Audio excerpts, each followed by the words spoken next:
It's the Brian Lehrer Show on WNYC. Good morning, everyone.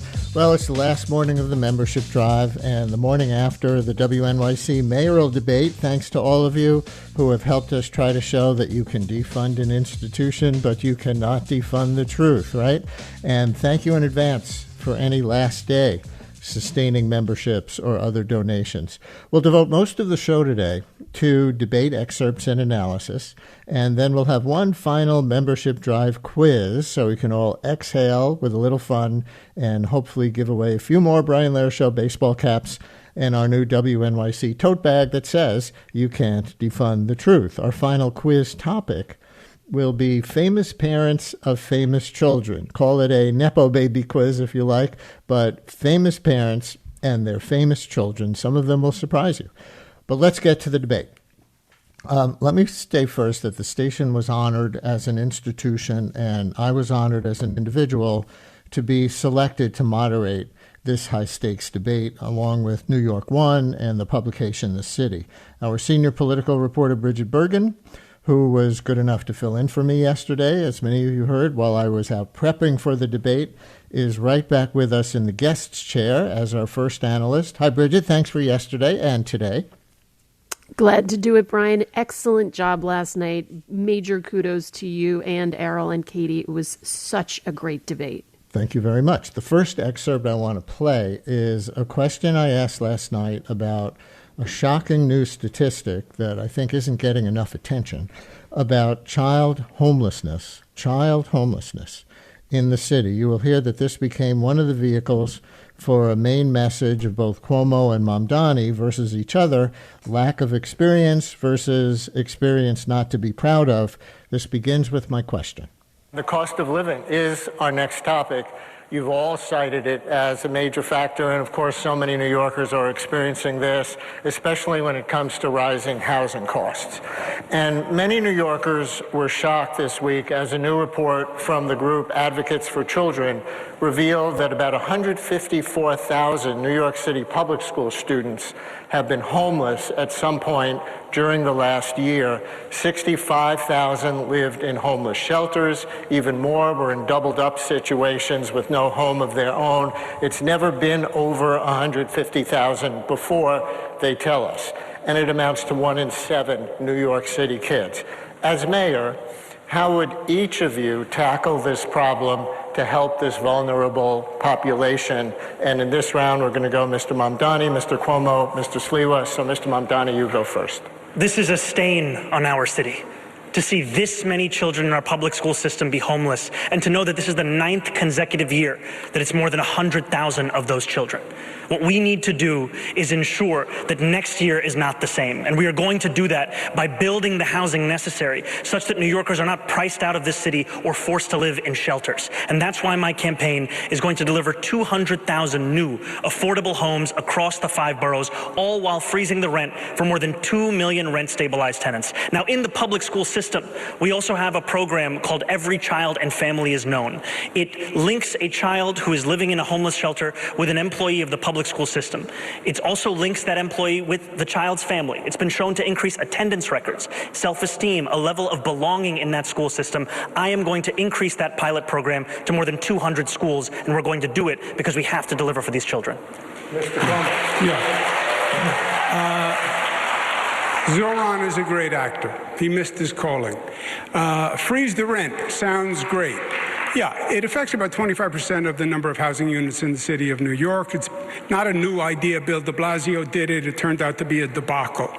And it does nothing for 75% of the units. And for the 25, it just postpones the increase and actually causes us to lose units because landlords took them off the market. Jump in and ask you to address the homeless children question, and we will get to rent freeze. Yeah, well, the answer to homeless children is you need more affordable housing. And I'm saying freeze the rent was done under de Blasio. It doesn't work. It's a canard and just a great 3-word slogan for TikTok. The way to increase availability of affordable housing is to build affordable housing. I was the HUD secretary. I did it all across the country. We have 1% vacancy rate. We're not building enough affordable housing, and you need a competent, productive government to do that. And that's what I've done across the country, across the state, make government work. You get the supply up, the rents will come down. Thank you, Mr. Sliwa. Okay, Mr. Mamdani, you were named, so you get 30 seconds. We are in the 9th consecutive year of more than 100,000 children in the New York City public school system being homeless. That means it began when Andrew Cuomo was the governor. And what did he do? What did he do about it? He did not do anything. He spent more money on a singing water fountain at LaGuardia Airport than he did on the average cost of an affordable housing unit. That is the record that we have in display, and what we need is a change in this city, not more of the same. Yeah, but if I may, the homeless issue, number of homeless since I left, has more than doubled during his administration and the state's administration. Since I left, homeless rate has more than doubled. When I left, the vacancy rate on housing was 4.5%. It's now 1%. This man never even proposed a bill on housing or education. Never even proposed a bill. That excerpt from my child homelessness question and the Cuomo and Mamdani responses at last night's debate. Our senior political reporter, Brigid Bergin, is with us. Brigid, I guess child homelessness was as good a topic as any for Cuomo to knock Mamdani for lack of experience and Mamdani to argue that the content of Cuomo's experience is a reason not to elect him as mayor. Did you see that as a main theme, maybe the main theme of the debate? Brian, I think that has been a main theme of this entire campaign, and it was absolutely on display during last night's debate. You heard repeatedly Cuomo invoking his experience as the HUD secretary, as governor of New York, being able to deliver on these large-scale capital projects like LaGuardia Airport, the Second Avenue subway, and then hearing Mamdani's response saying, New Yorkers are very well versed in your record, and they're looking for something different. He has talked about, while, he has spent some time in the assembly, he's also spent a lot of time listening to New Yorkers and listening to what they say they are looking for in their leader, and that's how he has crafted this affordability agenda. So they were going at each other, in some very sharp exchanges last night, but that question of the type of experience New Yorkers are looking for in their next mayor was brought into sharp relief. Also joining us briefly before we play our next excerpt is WNYC housing reporter David Brand on this. David, are you in the weeds enough to fact-check Cuomo's claim that when he left office, the apartment vacancy rate was more than 4% and now it's only 1%? He was defending against Mamdani's argument that he was a failure as governor on child homelessness, that it really got so bad after his tenure. Hey, Brian. Yes. Well, first off, great job last night. You, Errol, and Katie did a great job getting some good answers and some good conversation between the candidates or among the candidates here. I am in the weeds on that because every 3 years the city does a housing and vacancy survey where they track the number of vacant apartments that are available to rent in New York City. The last one they did was 2023. Prior to that, they did 2021. They were supposed to do 2020, but because of COVID, they didn't. And in 2021, they did find the vacancy rate was about 4.5%, but there's some caveats and context to that. You remember back during COVID, a lot of especially wealthier people moved out of their apartments in the city. Those were vacant. That led to actually lower rents for a short period of time. But then people started surging back to the city, and we see what we have now, which is just around a 1% vacancy rate. And Cuomo's claim that Mamdani and the legislature had no record on housing, is that fair or accurate? Well, Mamdani is still relatively new in the assembly. He hasn't been the lead sponsor on any housing bills, but he has joined onto some bills that especially favored by progressives, and one of those is to create this social housing authority that will transfer properties to nonprofit developers or to what they call community land trusts to develop, and then those would be mixed income, where everyone would pay like 25 to 30% of their rate of their income on rent and kind of cross-subsidize each other. So that's probably the biggest one that he's participated in at Albany. But he is still relatively new as a lawmaker.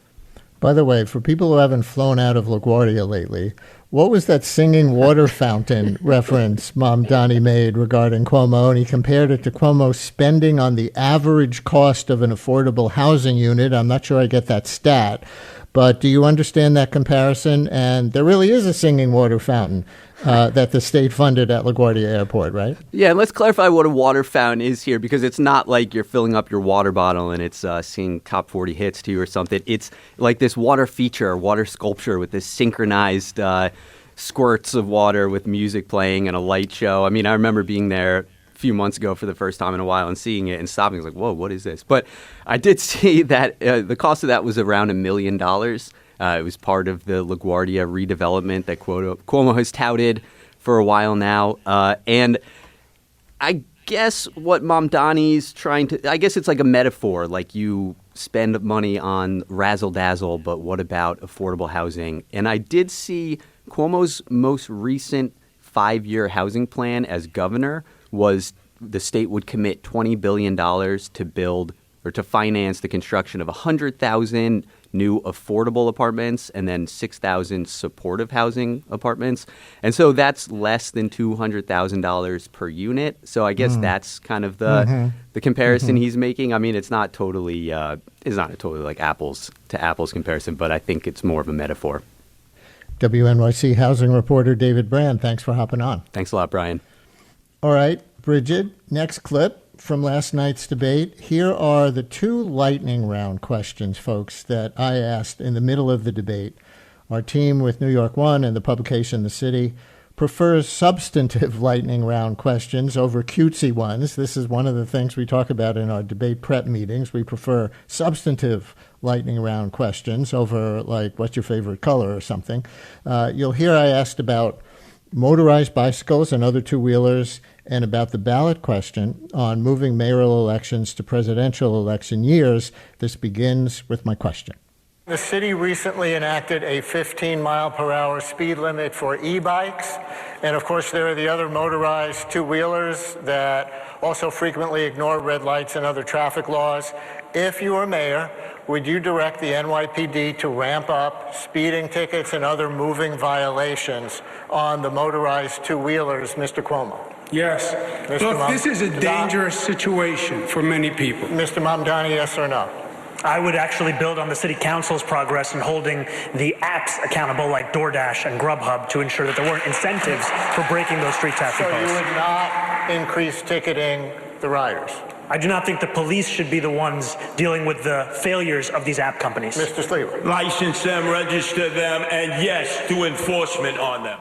And I guess we don't have the second question, which was about the ballots, the moving the election year to the presidential election year. But those were the 2 lightning round questions, and we heard at least 1 round of answers from last night's debate. Brigid, the part that we didn't hear broke out as one of the main storylines in the press from the debate. So I want to talk about that, even though we turned out not to have the clip. Mamdani would not take a position on any of the ballot questions for New York City voters, not that one about moving mayoral elections to presidential election years, or the ones about whether to make it easier for a mayor to get housing built over the objections of city council. Do you have a take on why Mamdani would not state a position on those things that every New Yorker is being asked to vote on? Sure, Brian. I mean, that was one of the moments that in watching the debate really jumped out to my colleague Liz Kim and I, because it was a moment where Andrew Cuomo and Curtis Sliwa, who, leading up to this debate, had really been stealing the news cycle with their own personal feud over which one of them should be dropping out of the race. They came together and they were ganging up on Mamdani, trying to press him for an answer. He did not state what his position was, and that's really in keeping with what we've seen from him in the general election on some of these issues that are not central to his affordability platform. He's built a big tent in the wake of the primary, having won the Democratic nomination. A lot of people who had supported other candidates during the primary, who have, differing positions on these particular ballot issues, have now all come behind Mamdani's campaign. And I think he is trying to walk a very fine line without making it something that is central to his campaign and not trying to offend some of the people who may be on opposite sides of these ballot issues who are all in support of him. So I think that's part of what we were hearing there. It's one of those things that has come up, while he's been on the campaign trail. Reporters have asked him this question as well. It's kind of feels like something you would expect him to respond to, and perhaps even respond in that way. Say, I have supporters who are in favor of these ballot measures. I have supporters who oppose them. I respect their positions. My position is X. But he really has deferred going any further than what we heard him say last night, which is that he has not taken a position. Yeah, we're going to come back to that on a future show before Election Day and take a closer look, not just at why Mamdani won't take a position, but the tensions that failure to take a position represents between who is on what side of various issues. Interestingly, on the housing one, Sliwa and Mamdani agreed that they don't want the council to give up local control over what happens in neighborhoods with development. Only Cuomo was on the side, clearly, of the mayor should have that power so they can push through more affordable housing. But we're going to come back to that in a show or two. But on the e-bikes question, there was a real difference there on the one we heard among the three of them. Cuomo said, yes, the NYPD should give more speeding and other moving violation tickets. Sliwa went all the way to licensing and registration. Mamdani said the NYPD should not be involved with ticketing riders. The only enforcement should be on the delivery apps. At a policy level, Brigid, does that represent a sort of general approach to city policy that you think extends beyond that single issue to how Cuomo, Sliwa, and Mamdani approach things and who they see their core constituents to be? I do think it speaks to how these candidates are responding to their constituents. Absolutely. This is the type of issue I have heard many times on this very show, Brian, when the conversation about e-bikes, comes up. Callers have very strong opinions on it and opinions on how the city should be taking more of a stand on it, more regulation. At the same time, we've heard that a lot of these people who are riding these e-bikes, deliveristas, are people who are working for these larger app companies. And so deciding where that accountability lies, I think what we saw there, the difference between these candidates, does speak to both, the philosophical approach they take to, the role of government and also the way that they are listening to some of their constituents. One more thing before you go, on another topic. Mamdani noted that one of Cuomo's sexual harassment accusers, Charlotte Bennett, was in the audience and highlighted that Cuomo had subpoenaed her private gynecological records and that she could not speak for herself about that because Cuomo filed a defamation suit against her. That's what Mamdani said. Politically speaking, Brigid, does this say to you that even now a meaningful number of voters are still deciding how much weight to give the Cuomo scandal as a factor in their decisions? I'm not sure if it is a reminder of the weight to give it, but I do think it was something that Mamdani's campaign and Mamdani is trying to remind voters of. It's something certainly that Curtis Sliwa was trying to remind voters of. At one point, when Cuomo said that he had left office, Sliwa jumped in and said, "You didn't leave, you fled to avoid being impeached by the assembly."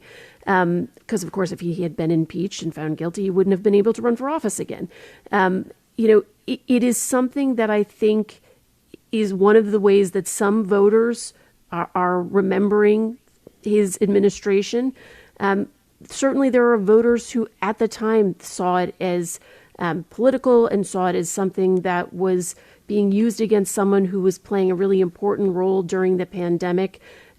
We are going to see this campaign in the next few days before we lead into early voting and then election day, I think get as close to the gutter as it possibly can. This feels like one of those things where we're, getting at just these central personal issues, the way you see this candidate. Certainly, Cuomo's campaign has come out very aggressively during that debate and in the hours since attacking Mamdani. I think it's only going to get uglier between now and Election Day. WNYC's Brigid Bergin, who was up late, pulling clips from the debate and getting her reporting ready for this morning. So thank you for getting up early enough to do the show this morning with us. Brigid, thanks a lot. Thanks, Brian. And listeners, coming up next, more debate excerpts and analysis. My co-moderator, Errol Lewis from New York One, will join us to discuss the segment that he led with the candidates about the ICE raid on vendors on Canal Street and the candidates' competing approaches to dealing with that kind of aggressiveness from President Trump. That's coming up. Stay with us.